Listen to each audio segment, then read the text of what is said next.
राजमहल के विशाल आंगन में पांचों पांडव भाई ईर्ष्यालु दुर्योधन के विरुद्ध एकजुट खड़े थे।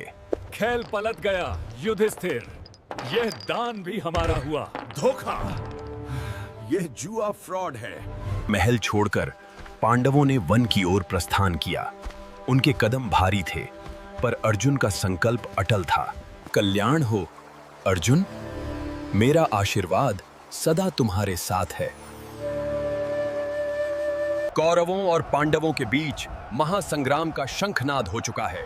यह युद्ध भूमि न्याय का अंतिम निर्णय करेगी। यह युद्ध धर्म का है अर्जुन, तुम्हें अपने कर्तव्य का पालन करना होगा।